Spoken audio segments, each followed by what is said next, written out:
ঈদ মোবারক, এটা কে রে, রুমাইল নাকি? মা গো, হয়েছে, আরে আমরা।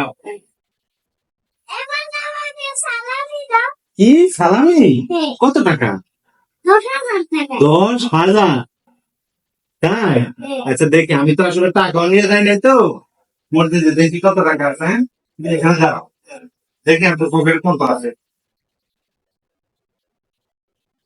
হ্যাঁ হ্যাঁ, আমার পকেটে তো টাকাও নাই। বাবা, তোমার 10,000 লাগবে? আমার কাছে তো আমি টাকা নেই নেই তো, এই যে দেখো, এই যে দেখো, ওগুলা কি, এগুলা তোমার, নাও। তুমি খুশি? ভালো লাগছে? রাব্বুর একটা আপ্পা দাও। আসো আমার, ভালো লাগতেছে তোমার? নতুন জামা পছন্দ হয়েছে? তাই? তোমার তোমার কাছে অনেক ঈদের খুশি না?